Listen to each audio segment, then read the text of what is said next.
Alright everyone, so we are going to be reacting to the case of Randy Stair.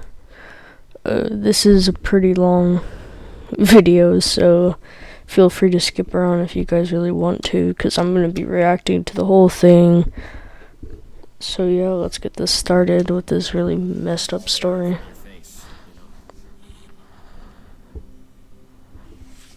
To reality.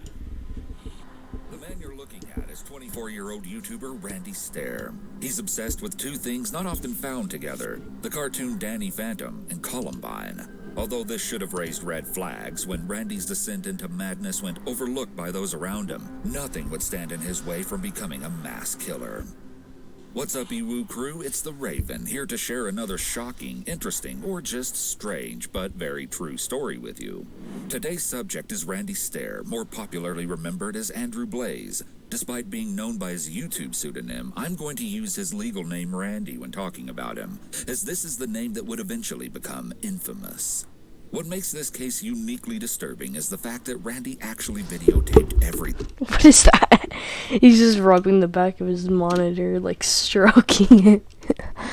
Oh, that's great, that's great, that's great. Up until the day of his massacre, and left behind a trail of disturbing clues in preparation for his final plan. And although all the signs were there that something was about to go very wrong, Randy's fans either ignored it or didn't take it seriously. But Randy was dead serious, and I'm not exaggerating when I say the motive behind his massacre is the most bizarre I've ever heard. Randy first became interested in YouTube in 2008, eventually creating a channel called Pioneer Productions. At first his...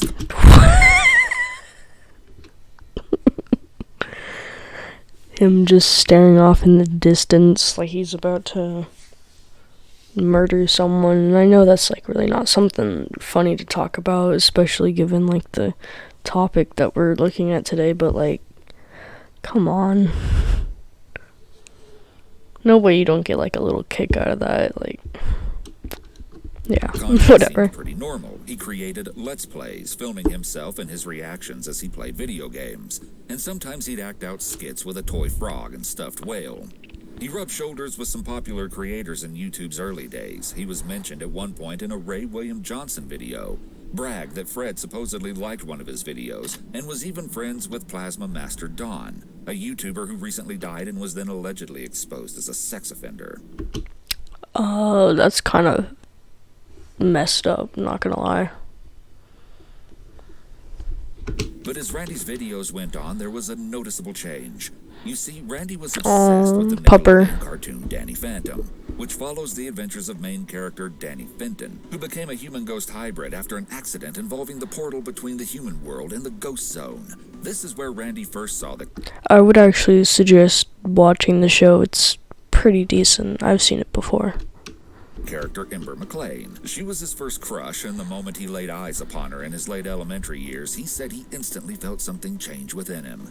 Like, if you look on the poster behind me, those were inspired by Ember McLean, which is a ghost from a TV show called Danny Phantom, which started back in 2003, 2004. You know, I was in late elementary school at that time. But this ghost, this woman, always connected with me. But ever since I first saw her, something changed. And it wasn't like I grew up or anything like that. Like, I realized, oh my gosh, I'm attracted to girls and all this. No, it just, something changed. It was like a spark. And it just connected with me, it made me feel warm inside, and it felt very familiar, which was strange. It was like I'd seen her before.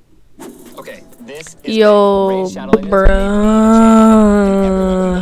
Me? He said his official Ember phase started in 2010, but later said this obviously wasn't a phase, but a realization. I'm gonna turn it down just a little bit. Rabbit hole of this infatuation, he created his own spin-off characters, also known as OCs, original characers. This is really popular. Based on the show. Not gonna lie. This series was called Ember's Ghost Squad, obviously inspired. Like, by seriously. Randy was so invested in his animated series that he had stickers of his fictional characters on his car. What started out as a seemingly innocent partaking of a fandom was about to turn into something far more disturbing. But in hindsight, perhaps the signs of Randy's dark side were evident in his early years. As a child, Randy oh my gosh. He desperately wanted friends and began struggling with thoughts of death in elementary school.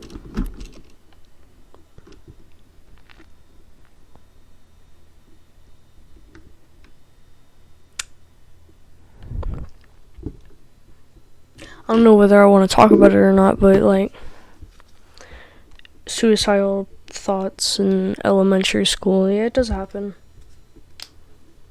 to some people. Of course it's not gonna happen to everyone, but like if you some people for some reason think that there's an age cap on some of these things, like, oh, you have to be, I don't know, like 26 to be depressed, and it's like, no. Or like to be suicidal you have to be, I don't know, 16. It's like, no, there's no age for that. It just happens to people, and of course there's reasons for that to happen, but you know, that is a little sad that it was in elementary school that he had these thoughts. Fantasizing that he board a plane and it would crash, so it would be an insta-death. Death was even a reoccurring theme in the games Randy would play as a child, making the childhood videos he'd upload all the more eerie to look back on. So why don't you? It's not that easy. I can't suffer, not just me, but all the people who made me suffer. Who went along with this? That's my question. Like, who's the person in the background that went along with this? This must be like a brother or something, because I don't know. That just seems kind of like... What do they say? He's probably like 11-ish, and... yeah. They're like going along with it, you know. I feel like, because obviously some people, they can't comprehend it, and like you shouldn't tell them about like death and, you know, depression, suicide, all that stuff, but like I don't think like you should just hide it, but you shouldn't just throw someone straight into it. And like, if this person was like their older brother or something, that's kind of messed up, and their brother shouldn't have gone along with it. But you could obviously argue that this was just like a little kid just playing around, but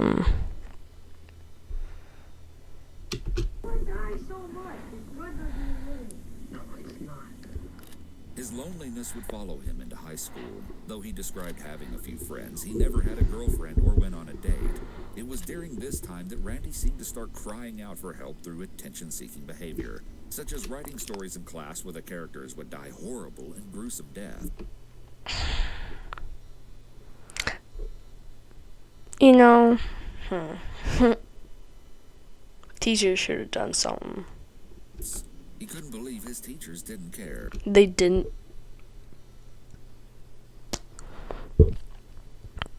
What kind of...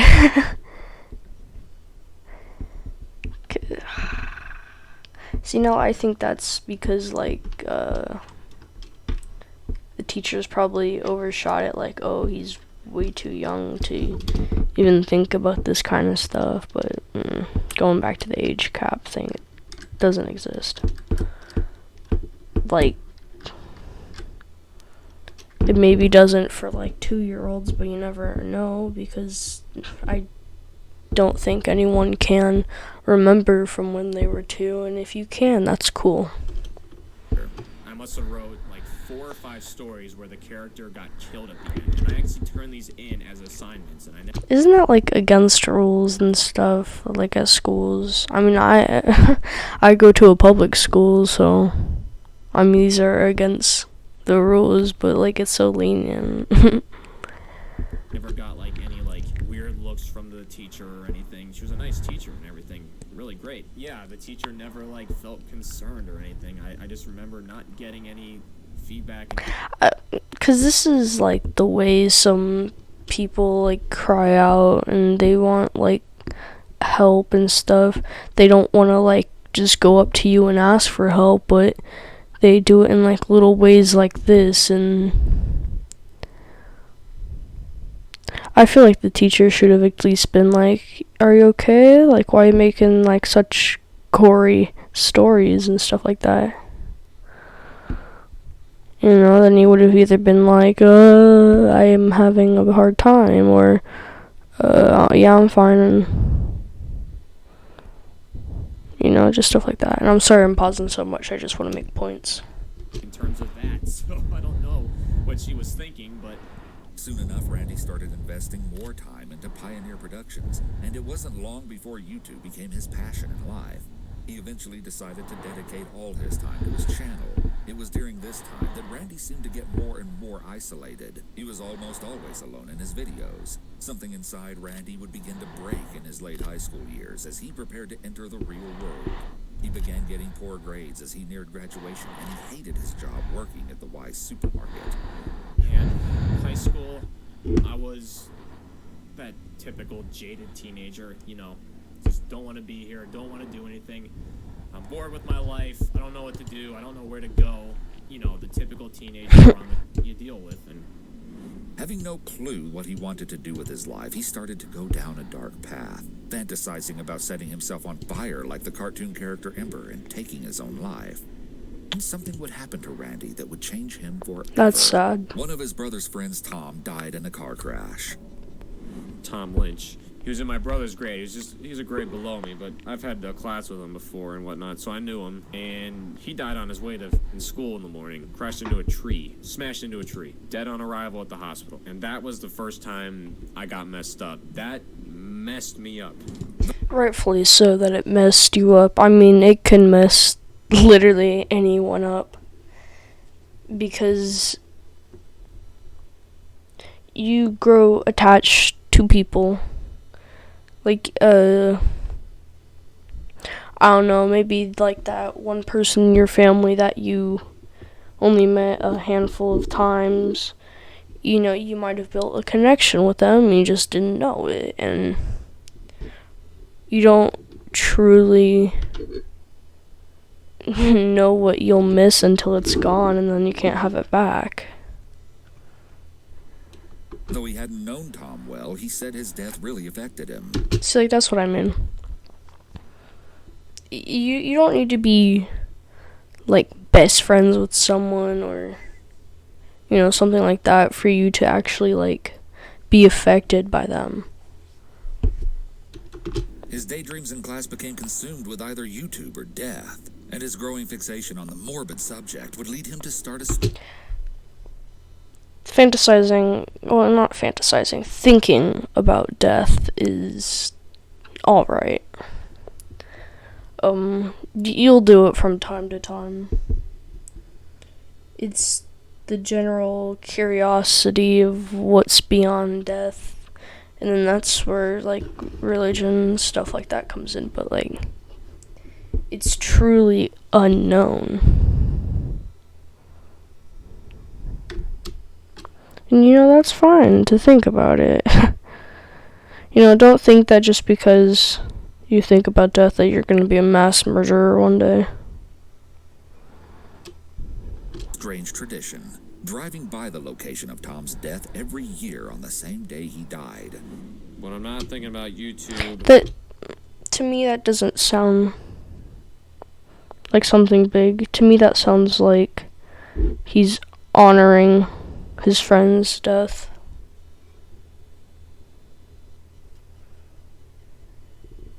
I'm not honoring it, but how some people, they'll go to loved ones' graves. It's kind of like that. Or my family, or what I love, I'm always thinking about what happens after you die. I want to do everything I possibly can in life before I'm dead. And that's just a scary thought. It's like everything has to... Death is scary. Going back to the thing about it's unknown. to end sometime. I'll be dead one day. You'll be dead one day. It's not good to think about stuff like that. I know this is scary stuff, but it is just weird, and I think about it too much. Randy claimed to be struck by tragedy again after one of his newest friends, Matt, also suddenly died in a car accident. He wrote in his journal, "Tom's death sucked the life out of me. Matt's death killed me." Doesn't matter what you do, you're gonna die. You'll end up dead one day. It's like right now. Someone right now is going to sleep. They're gonna wake up tomorrow and be dead. Someone's gonna die tomorrow that just went to sleep. And they don't know that. They're gonna go to sleep now, wake up tomorrow, go into the world, and they're gonna die somehow. Car That's accident, true. Heart attack, some other supernatural force or whatever. Yeah, just I think about that a lot too, which is weird. I think about death a lot. You know, I take no shame in thinking about dying a lot, but I seriously do think about death all the time, and it's not a good thing. Death is not fun to think about. In a way, it's like an escape. For me, it is. It depends on which things you think about in death. Like, of course, there's a multitude of things, and if you really want to, you can think about it yourself. It's gonna be terrifying, but then once you realize that, you know, everything's just gonna be alright, you know, your time will come when it comes, you know? Like, eventually you're gonna die, and on that day, you're gonna be dead. Simple as that. Not long after, Randy himself ended up getting into a car accident, and it was like this event flipped a switch in him, causing his obsessions to spiral into an even darker, deeper place. Randy began to fixate on the idea of getting older, and this idea terrified him. This fear would eventually warp into a disgust for older people, and Randy decided that living past the age of 30 was pointless. 30 is young, bro. I mean, what's the oldest person to ever live?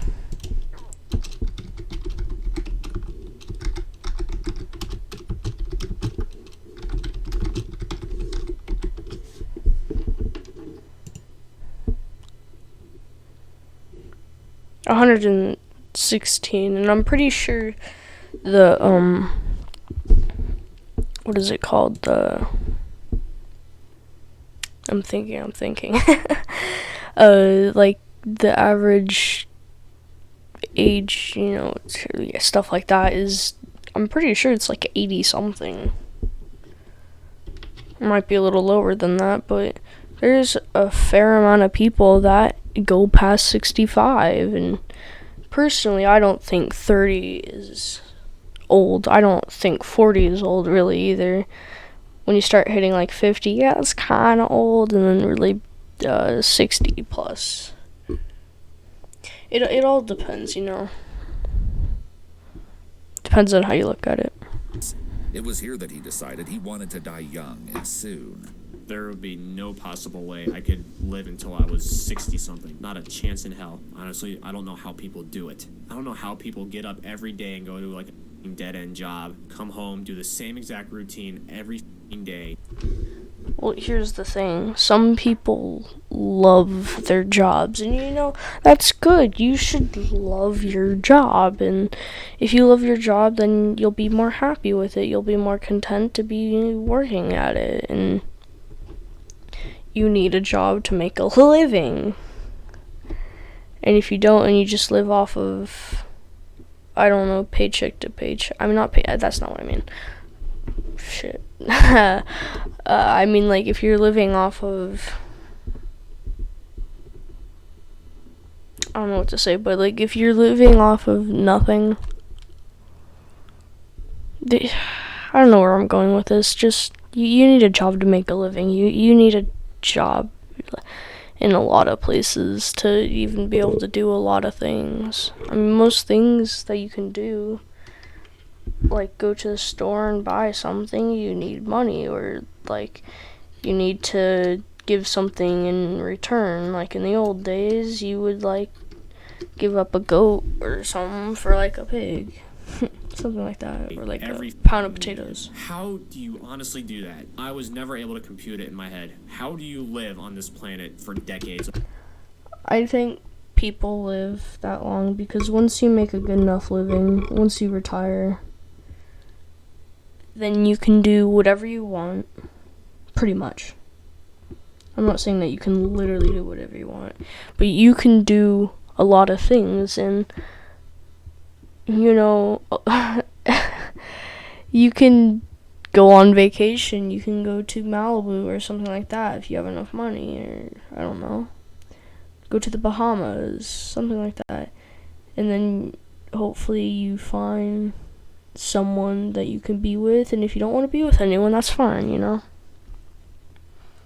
and you can be happy and stuff like that. I'm not saying that you have to be retired to be happy. I'm just saying that there's ups and downs in life, and age doesn't change the ups or downs. upon decades upon decades. I honestly don't know how you do it. At the same time, Randy was developing some other strange ideas involving the cartoon character Ember, writing in his journal. I miss my cartoon-like form. Bodies in this dimension are tolerable, but they're nothing compared to that dimension. And that's when Ember came back into my life. It was in 2013. They look like, I don't know if anyone's ever seen Fairy Odd Parents, but the characters look very similar to, the animation's very similar, that's what I mean. That was it. From that point forward, she never left my life again, ever. He became convinced that after he died, he would return to his true form, a ghost girl just like Ember, and that he'd live on with the fictional characters he'd created in Ember's Ghost Squad, or EGS. This was what Randy called his big realization, that he didn't belong here on Earth. He was actually a ghost girl, and the only way he could return to what he was truly supposed to be was by dying. During this time, he also began struggling with his gender identity, leading him to experiment with wearing bras. I guess what it came down to was I felt like I was like transgender or something. No one be like transphobic in the comments. No one do. Like,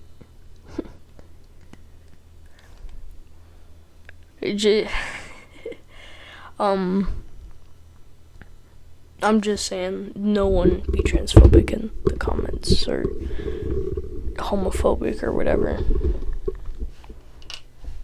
Like I felt like a woman the whole time, which spiritually I'm a woman. I'm a female soul. But I had to live in a man's body to do what I set out to do. That was my soul contract. That was what I was meant to do. Hey, I'm Talon, and this is Rumpus, and I'm going to show you how to start an online teaching business. He eventually stole clothes out of his mother's closet and cross-dressed when no one else was home. I was cross-dressing ever since high school. When you guys would go to your bowling leagues, and Jeremy would go with you, I would either film a YouTube video, back in early high school, 9th, 10th, 11th grade. I would pretty much always film a YouTube video between 9th and 10th grade on every Wednesday when you would go out the door. So I would either film a video or I would cross-dress. And that's something I've kept to myself my whole life. I never told anybody about this. He wrote in his journal, "I sit here alone on my bed full of emptiness. I'm wearing my girl clothes with my legs crossed. Why am I damned to spend 2 to 3 decades in this disgusting body? I'm not a man. Sorry, Mom and Dad, but I'm not sorry. I'm a woman. Each and every day it gets harder and harder to live in this body. I'm wearing my female natural selection shirt with my American Eagle bra, panties, and black leggings. I guess the proper term would be transgender, but I don't even fully agree on that. I'm legit a girl trapped inside a boy's body. I'm a femme soul." Randy began taking action to change his appearance in order to better match his ghost girls. He skipped meals when he could, surprised that his family didn't notice. I know, once you hit a certain age, you're gonna be a black hole of food.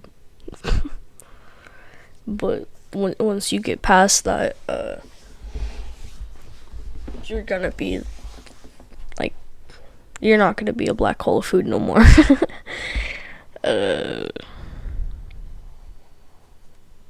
But that is, kind of weird if, you just randomly started skipping meals out of nowhere. Especially, if you didn't eat any snacks or something like that. That would have filled you up prior to having a big meal. So I'm personally surprised that his family didn't, see that and, acknowledged it. And started shaving all of his body hair with a woman's razor. At first he hid his That's razor in fine. a drawer in his room, but then for some reason decided to keep it out in the open. Again, he couldn't believe that no one noticed. They might have noticed and just were okay with it, and they suspected it was you, or they just thought, it was, your sisters or moms or something like that. Perhaps it started to seem to him like nothing he did really made a difference. Maybe he started thinking he'd need to do something more drastic to get people's attention. Every year of my life since 2013, I just felt more and more feminine. Can't even explain it. Look at the bathroom. Look at where my stuff was. You'll see there's a girl's Venus razor there. There's the Skintimate stuff that girls use to shave their legs and arms with. I mean, that's fine and all. That's all I wanted to say. All that stuff is fine. I mean, I know some guys that shave their legs. It's not common, but some people do it. Every 3 days since like 2016, I've been shaving my arms and legs and entire body every 3 days. It's just one thing I'll say is like that white stain on the floor, like that splotch you'll see on my carpet. That was an Ember thing.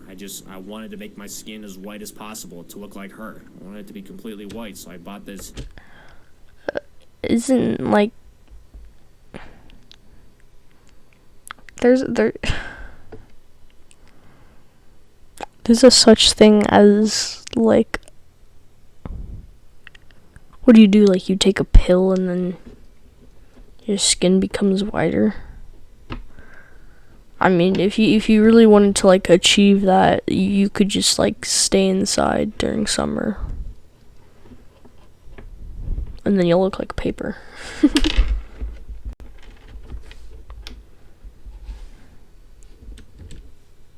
This body paint, which was like, I don't even know what it was. It was like latex that like What? it becomes like glued to your skin and you gotta peel it off. And it got on So the it's like carpet, glue. and it got freaking in my body hair, which like almost never came out at the time. What little body hair I had at the time anyways, but that stuff never came off.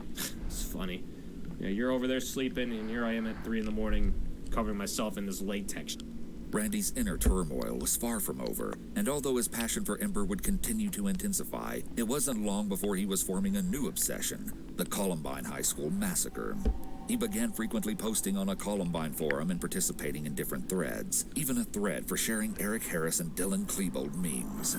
One post that caught his attention read, "I know the students finished the 1999 school year at a nearby school, but I was wondering if they still had to complete their final exams. What about exams for the injured? It'd be so mean to make Patrick take them after he got out of the hospital."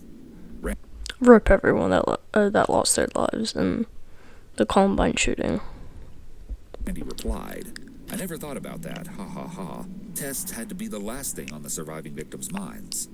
To me, Randy just seemed like one of those people who, when he's interested in something, he dives in headfirst with an almost uncanny hyperfixation. But unfortunately, none of his obsessions were healthy, and now Randy was starting to get ideas. He was also starting to feel increasingly lost in life. During a live stream from 2014, 3 years before his plan, Randy suddenly announced to the dismay of his fans that he wouldn't be around much longer, and would probably be leaving YouTube for reasons he couldn't state. Not leaving right this second. It could be a year, it could be a little bit longer than that. I don't have anything set in stone or anything like that. There's multiple reasons for it. I don't know, I don't really know what to say. It's just like, I'm leaving in like a year. He ranted about how his YouTube channel was all he ever wanted to do, and how graduating from college for mass communications was a waste of 3 years, because it was a field he said he would never enter. He had his passion for YouTube, but after working at it for 6 years, he was sure he had failed. What would I say to anyone that wants to start YouTube? Don't like set out like it's gonna be your job immediately, because it's gonna take a bit for you to get up in subscribers and your views and stuff like that until you can actually like start getting paid. And then you don't get paid much at first, and then once you really start growing, then you get paid more from AdSense and stuff like that. But holding down a job and still doing YouTube. Having to accept this and figure out a different way to earn money seemed quite difficult for him. You know, it's like, it's not really, YouTube's not a job or anything like that, but it really is like I have 2 different jobs in my life, and having to balance each one. The one I care about most is YouTube, but it's not a job, and that's literally all my time goes into the YouTube channel. I just can't deal with everything anymore. He also talked about how much he hated his job at the supermarket, but he had to keep it for the money. Supermarket for 4 years. I'm about to set the place on fire. Right now, that's my only source of income, and I'm not making a lot. I wish I could just do this forever. I wish I could just interact with viewers, do videos, but life doesn't allow that. He also I think that's what a lot of people want, to be honest. There's so much more than just like real life problems. There's other stuff too that just what's in my head. of what I want to do, and just things I don't want to say publicly, because it would hurt a lot of people. But somehow, even after this pessimistic live stream, Randy said that 2014 ended up being one of his best years, and so he held off on planning the grand escape from his human body. However, it wasn't long until he began to feel dissatisfied with life once again, and in 2017 he decided it was time. But before he could do anything, he wanted to finish off the EGS animation project he'd been working on. That, and he needed a weapon. He thought he'd be able to go forward with his big plan in September, figuring he'd finish his project by then. He tried to figure out a way he could decide the date based on coding the letters EGS, E being 5, G being 7, and S being 19, placing his big plan for 5719.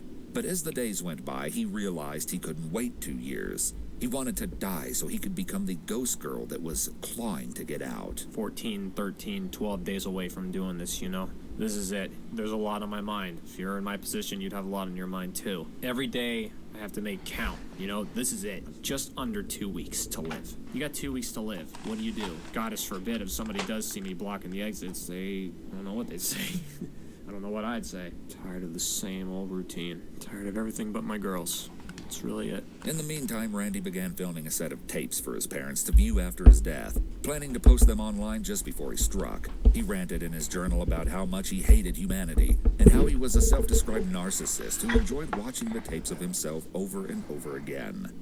Pages upon pages of the journal were dedicated to rambling about the Columbine massacre, as he described again and again how he was sucked into the world of Columbine, and how he felt a special connection, especially to Eric Harris. He also revealed he was extremely homophobic and racist, writing extensively about his hatred. I don't care who you are, you can fight me about that shit.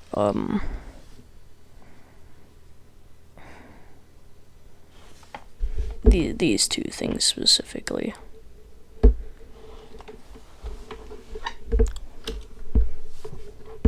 Just don't be homophobic or racist. That's kind of fucked up, not gonna lie. For gay people, his goal to finish the animation project before he died wasn't working out. He complained in his journal that the voiceover actresses he hired weren't going fast enough, and he freaked out when an animator didn't want to work on his project because he wasn't comfortable with the theme. See, Randy's animation project was called the Westboro High Massacre. So all things considered, it's weird enough that he found anyone comfortable to even voice act for it. What? That sounds like some really, like... It might have been, like, the pay, too. Because, like, he's going off of supermarket pay, and I don't know how much you get paid. Probably just, like, minimum wage. But, like... I'm surprised that he got anyone to voice act or animate or to even think about doing it. Still don't have it. I sent the script in March. It's June 2nd. Where's my voiceovers, Laura, that I paid for? Where are they? Better have that voiceover by Monday, Laura. You're dead. Makes you feel like you don't even matter. Remember that when you work with people in the future. 'Cause I expected to have this months ago. At least say what's going on so I know. It makes you feel like you don't. It's that easy. I'm not getting paid for those ads, so. Matter. What the ever? People are worthless sacks of nobody cares until you're dead. It's the sad truth of life. Watch all my social medias. I can't believe he's dead. I'm so sad. I loved his videos. You haven't seen Jack on my social media since. And after this happens, people will be like, man, I wish I would have talked to them more. Well, too late. It's always what happened with my fan base. As much as I love my fans, no one said jack to me until I said something big. Like, oh, I'm leaving. If nothing major was happening, it was like I didn't even exist. What the ever. Swear to goddess. People can say they cared about me all they want. You didn't show it. But I was subscribed to you for years. Who cares? You never said anything. People say they care. I don't care. It's too late now. He's pretty self-centered, not gonna lie. And we're about 18 minutes into this, so we got a bit left, but like, whatever. He's kind of self-centered. Everything fell apart. apart with the people he was working with. His project was stuck, and he decided he'd had enough, that he couldn't wait any longer. He purchased 2 shotguns, writing in his journal, "You were a fool to trust me with that shotgun. Oh, Mother, if only you realize you just signed my death warrant by taking me to that gun shop." That just happened. That just f***ing happened. Oh my goddess. Oh my goddess. I am armed. I am armed.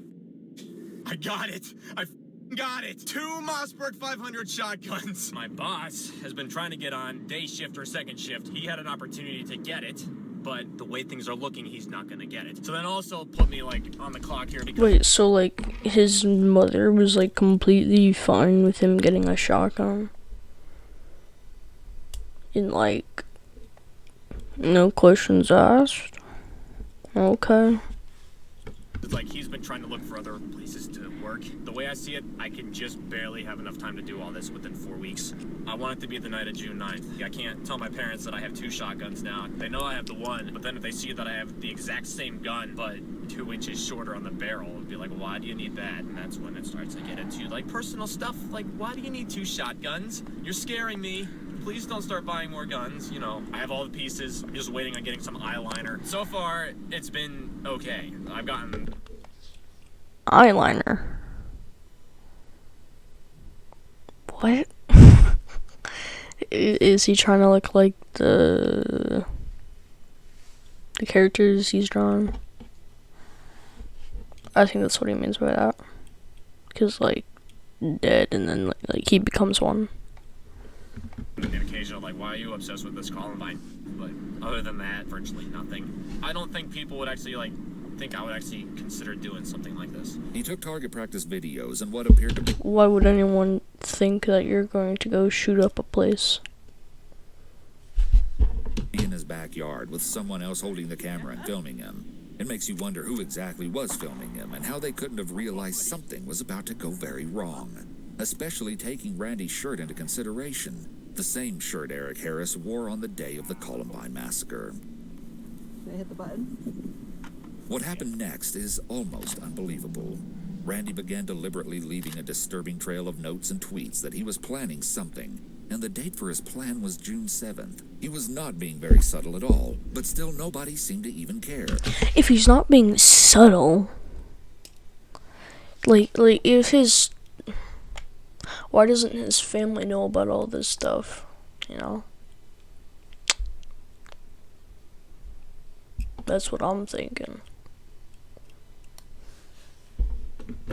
In his journal, Randy seemed almost disappointed that his parents didn't notice he was planning something. Oh yeah, I'm He disappointed wore his in natural them. selection shirt time and time again, and was shocked that his parents didn't catch the reference. But Eric Harris I'm disappointed in his parents, and I don't think many people knew that guy actually wore the shirt when he did the Columbine shooting. had a white t-shirt, black text, natural selection. I bought 3 of them, yet none of you knew what it meant, which blew my mind. I didn't want to tell you that, so I kept that under wraps. That's a warning sign. He wrote, "How she hasn't questioned me or seen the signs is beyond me." He's trying to get caught. What more does his parents like need? Does he need to like write down on a piece of paper, like have a recording? I'm going to go shoot this supermarket, and then like sign it and give it to them, or are they like that oblivious? Looking back now, you might realize, geez, I don't know how I missed it. You might just start having flashbacks in your head of certain things, like certain situations where it's like, wow, that was one of them, or that was a warning sign right there. Or... He wondered in his journal if he would have fangirls who would obsess over him. My question is he mental illness, question mark, or no? Cause he said that he was a self-proclaimed sociopath. I don't know what he said. Something along those lines. A psychopath, I think. He wrote. He began tweeting a series of alarming messages, not only on his main Twitter account, but on the variety of alternate Twitter accounts he had created to roleplay or pretend to be his characters. You know, I wrote all this dark, brutal, morbid, grim stuff into my videos, and people ate it up and they loved it.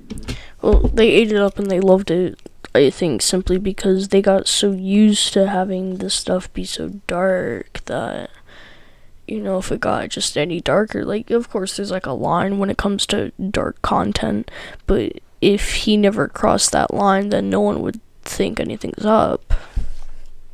They didn't realize that Like, why doesn't, if they know about his YouTube, I mean, they have to, because, like, that had to be, like, his mom or something behind the camera when they were doing, like, the shooting range thing. Then why don't they just ask him about, like, why is your stuff so dark? And then, like, if he gave a response like, oh, that's just the style I was going for, then, you know, it'd be alright. Then, like, if he gave, like, a weird answer, then you might want to investigate more, you know? actually meant it all. I started posting on all my social media how I really felt. Amber was always there in this dark place, like I mentioned. She fueled me to do this. I was like, she told me to do this. Do it for the Ghost Squad. You know, we need more souls. He even convinced himself that one of his own fictional characters he had created, Mackenzie, was his soulmate. He drew himself as a ghost girl with Mackenzie holding hands, captioned, "Love this girl." Posing as these characters on multiple Twitter accounts, he took on their personalities and pretended he was all of them, tweeting at each other, but really just at himself. Before That's kind of weird. Like, I don't want to downplay anyone that does that, but I'm pretty sure when it comes to like these roleplay communities on Twitter and stuff, you know, it's a community and not one person. I don't know, do what you do. Randy's big plan, the Ember Ghost Squad Twitter account tweeted, "If you think your body is ready for June 7th, then you're gravely mistaken. 17 days is your calendar marked. Hashtag big things. Hashtag June 7th. Cause don't they think like that's when like his big like cartoon or something like that's gonna come out? Like, of course everyone's gonna be hyped about it if they watch you. Days counted down to his plan, he posted under his Mackenzie account, "I can't take my eyes off the countdown clock. Andrew isn't crazy, just caught in the middle of two worlds and dimensions. People don't see or understand that." Looking back on these Twitter accounts just feels weird, as you're looking in on Randy's alter egos. Randy made his character Mackenzie calm and shy, while he made his other character Rachel violent and angry. In speaking through his characters, he would tweet back and forth about his plans in the wide open for everyone to see. The only thing I can think is maybe people assumed the edgy and haunting content of the posts was Randy's way of really getting into the ghost-themed characters. But to him, the fun and games, the pretending, had ended. That's what anyone would think. Except like what I said, like only close friends and family. If they knew about what he was like posting and stuff, and like they actually like asked him about it, then they would know. But like other than that, I don't. No fan would think anything's up. No one would. And if you did, that's kind of weird. I'm not gonna lie, because it's like that's their theme. That's like saying you have a happy jolly like theme for your YouTube channel, and then someone questions you about it, you know? Like that's just the theme, you know? You go along with it. If you don't like it, then move on to someone else. A long time ago. What might be most notable about his accounts is his character Rachel's clear obsession with Columbine. Clearly, his two worlds were now inextricably intertwined. At this point, Randy was completely lost in his fictional world and convinced that he would die and come back as one of his characters. It was his own fantasy that would spell his doom. And as his social media antics continued and time slowly ran out, it should have been obvious to anyone following his Twitter accounts that something was very wrong. Here's where things get chilling. Randy wanted to go out with a bang, and in a sickening twist, he decided it would all come down to a coin flip. Whether he would commit a massacre at home or at the supermarket. Alright, like one, I just predicted what they were going to say, and two, a coin flip. You're kidding. Where he worked the night shift. And this is what happened. Okay. How sadistic do you have to be to lead it down to just a coin toss? So here's the deal. Got a 1983 quarter right here. You believe in fate? Here's the fate test. I'm gonna flip Here's the fake test. this 3 times, or the best out of 3, rather. And if it's hit, If it's hit. I know that's kind of like cruel that I'm laughing at that, but like do it here. auto translate. If it's tails, supermarket.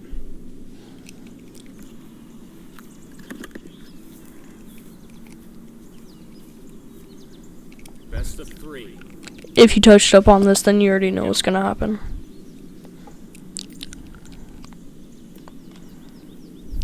Not gonna touch it. So I'm just gonna skip this whole part because he said best out of 3, so I can't go. it was the supermarket. That's fate for you. And just like that, it was decided with something as silly and trivial as the flip of a coin. The fates of innocent people were sealed, and they had no idea about any of it. Your purchase could be Oh, Ready to die. Ready to go. 6 more nights, it'll all be over. You hear that? That's how quiet it's gonna be in my house for a week. I want to know how everyone's going to take this. How much they're going to cry. How long are they going to cry for? For all I know, this story could just be headlines one day around here and then be gone. It might not even become anything for all I know. On June 1st, 2017, Randy posted that he was going to need the help of his fans the next Wednesday night. Randy said he needed someone to record a brief live stream of him. I decided to broadcast it live on Facebook. I know something's going to end the stream. It's going to get cut short. It's going to get reported, flagged, whatever.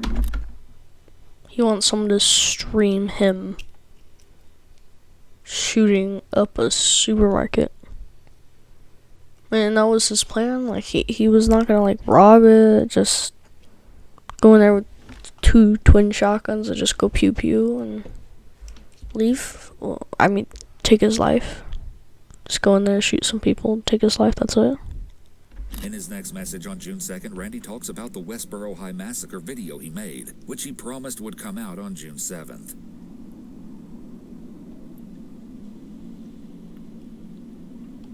What happened? What the happened, man? This is surreal right now, but I can't believe I'm saying this, but I think this is gonna be my last video. I don't know what will happen to my channels after this. I don't know what people are gonna think of me after this. It doesn't bother me, but just looking at everyone at the supermarket, the manager's coming in, just messing around, talking about this, and 4 more nights, your whole lives are gonna be turned upside down because of me. I'm gonna f your life up. I can't wait. I want the. He's completely content with killing people. Like, he's fully content with going in and killing people, and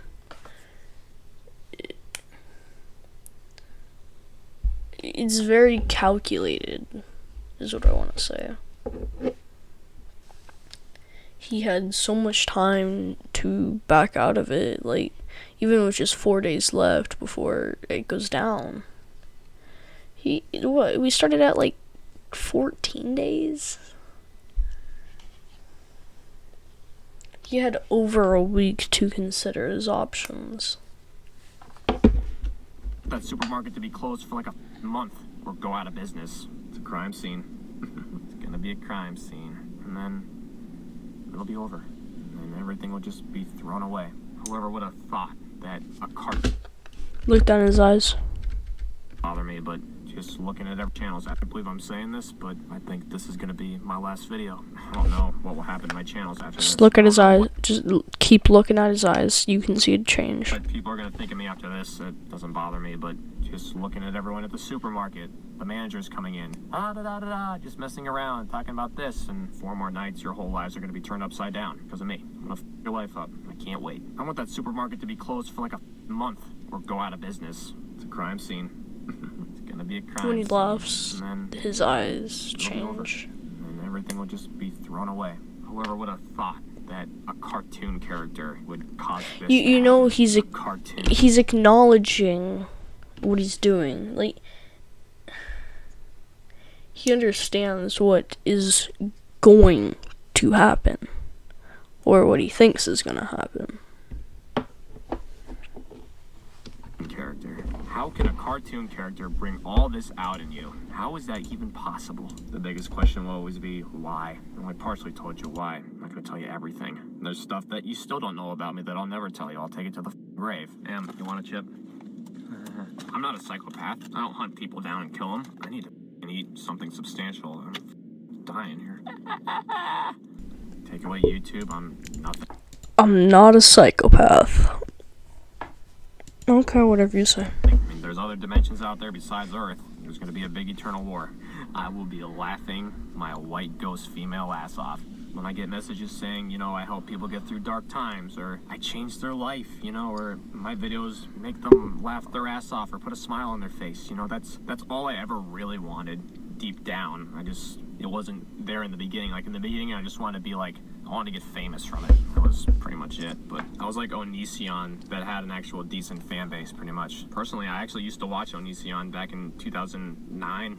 I used to use his music in my videos, and I just sort of went, like, all right, he's making really weird that I don't care about. So, because he would cross-dress and I'm like, no thanks. Even though I cross-dress myself, it's kind of funny. Pretty similar with some things we view.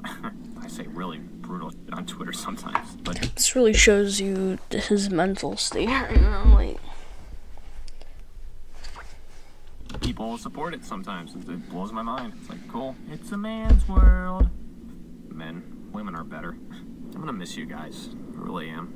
My emotions just aren't what they used to be. Yet the most random thing in the world can make me cry. But things that are supposed to make you cry, they don't.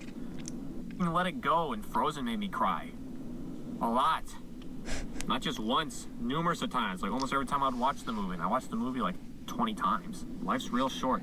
Sometimes it feels like an eternity, but life's so damn short. And look at me. It's like I blinked and I was 24 and a half. And I'll die 24 and a half.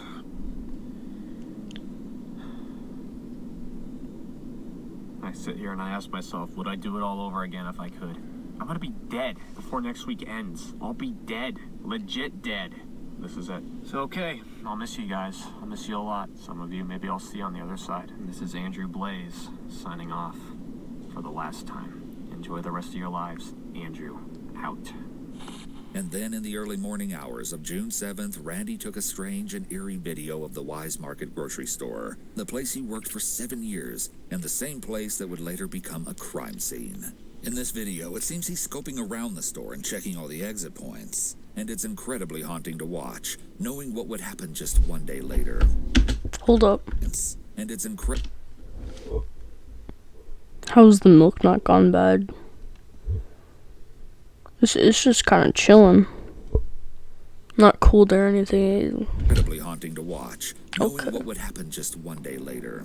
On the Must night be of June 7th, cold. just hours before the horror that was about to unfold, Randy posted his final video to YouTube, his big animation project. It starts out and shows him loading 2 shotguns, which he calls the Twins, named Mackenzie and Rachel after his favorite fictional characters, before he stuffs them into a duffel bag. I gave them names. The first one I bought, I called Rachel, and then I called the smaller one Mackenzie, after Mackenzie West. As much as you might find it hard to believe, in this poster, I'm the one wrapping my arms around her. That's me. Again, this is a reference to Columbine, as Eric Harris also named his firearm. But Randy didn't stop there. Eric had etched the name into the firearm, and Randy decided to do the exact same thing. Now I duct taped the pistol grip thanks to Eric Harris.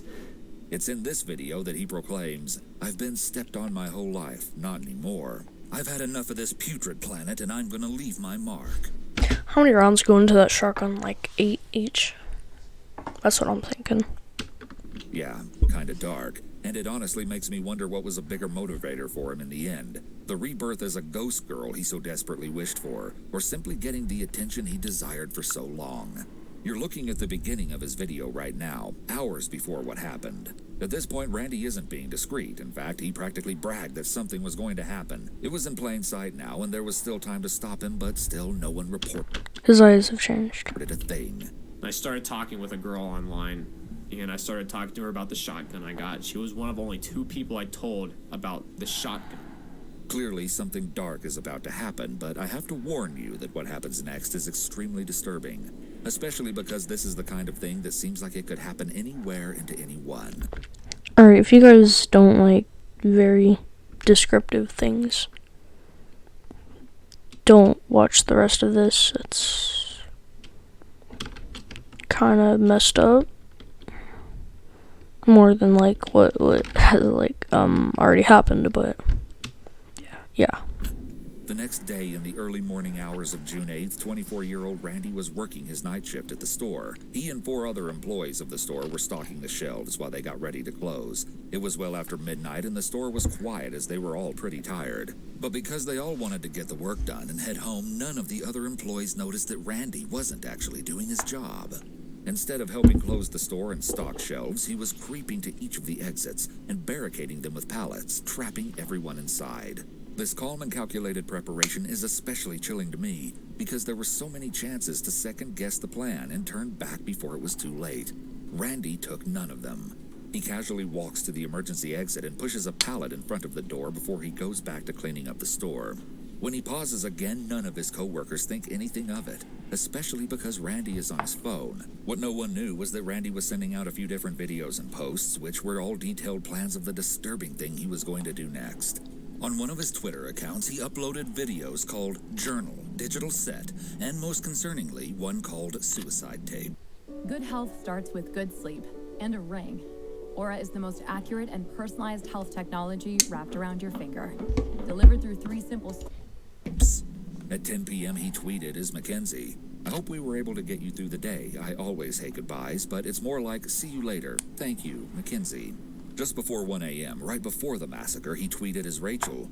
Me and Andrew are going to give the world a little insight as to what really lurks around in the shadows of your everyday lives. As soon as he was sure that the videos and tweets were up, Randy begins his sinister plan, something that everyone on the internet can now see coming. But his unsuspecting co-workers have no idea that they're trapped in a nightmare that Randy has already made sure they can't escape. Around 1 a.m., with the doors at the back of the building all blocked, Randy marches his way to the main entrance to the store, where he locks the doors and blocks them with another pallet. Then he pulls out the 2 pistol-grip pump-action shotguns he had hidden in the duffel bag that he brought to work. Randy had brought 2 guns, just in case one of them breaks down on him or jams and he has no way of fixing it. So that's what I mean. He's fully... He's 100%... He lived...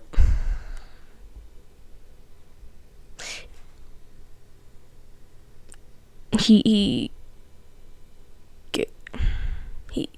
gave himself so many options. Of course, some of them would be kind of harder to explain to people, but he still had options, and it baffles me that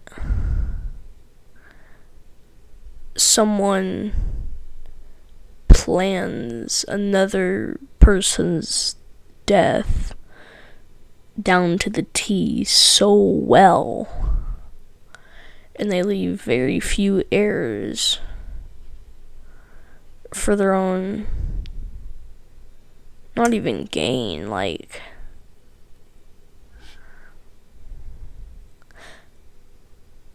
there was no point to it. He was doing it because he wanted to go out with a bang. As you'll see, Randy has taken great care to ensure that everything will go according to his gruesome plan. Eerily calm, Randy walks through the store, shotguns ready. The details of what happens next are debated, as the news accounts differ from what one of the employees says happened. I'll tell you all of it so you can make up your own mind, but be warned, what happens next is terrifying. In the store with Randy are 25-year-old Victoria, 47-year-old Brian, 63-year-old Terry, and 25-year-old Kristen. According to Kristen, she was in the same aisle as Victoria, working together to restock the shelves. Both girls have their headphones in, with Victoria's music cranked up and Kristen's a little lower.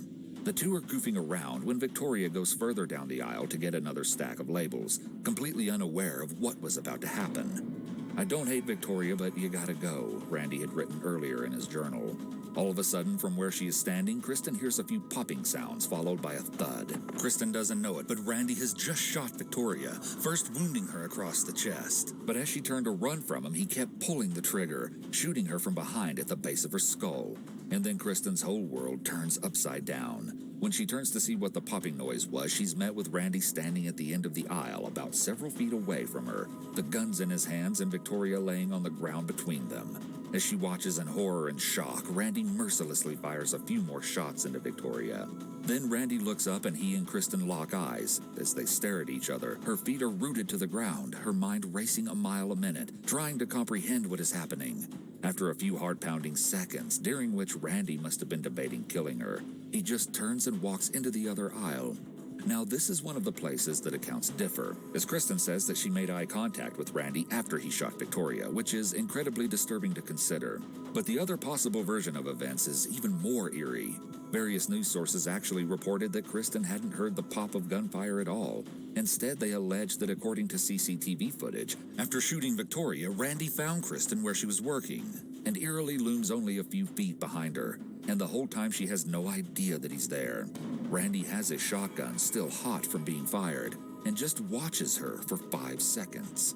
Then he turns and goes into the next aisle. I don't know which account is true, but regardless, both versions are incredibly creepy.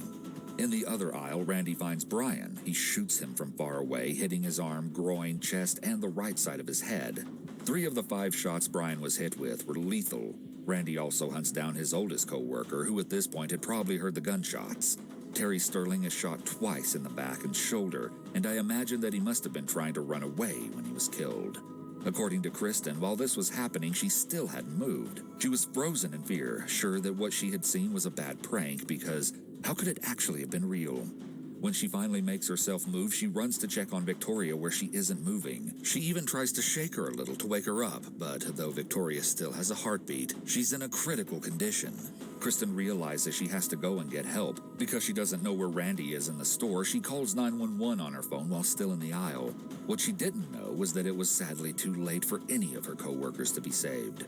She then runs to the self-scanners in the store, and as she does, she can hear even more gunshots. At the scanner, she can't see exactly where Randy is, a very dangerous and vulnerable position to be in. So to keep track of his location, she takes a risk and runs a little further.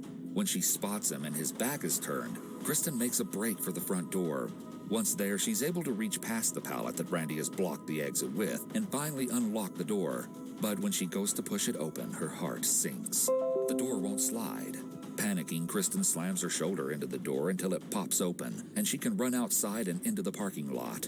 Even as a brief wave of relief floods over her, she knows she's not out of the woods yet. Her instincts are to run for a car, but when she sees Randy's vehicle, she decides to avoid it and keep running up a hill in order to hide behind a bush until help arrives. While Kristen is escaping, Randy is still inside finishing his plan. Though he's managed to shoot all of his co-workers except Kristen, he opens fire on some of the merchandise in the store, shattering glass all around him before he shoots at a few of the small portable propane tanks. He wants them to blow up to destroy the store and him with it, but they don't explode.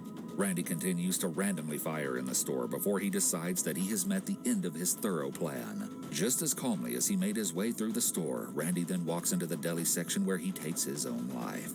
In a gruesomely short amount of time, a total of 59 bullets were fired, all from just one of the shotguns Randy carried. His last tweet was, "Goodbye, humans, I'll miss you." All 3 of his co-workers died from their wounds. Only Kristen managed to escape. Even when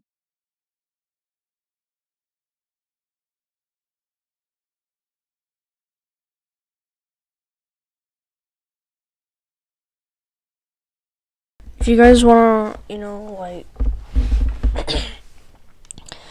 go on and, like, know what else is going on, you guys can go into the description. I'll put this video down there, and you guys can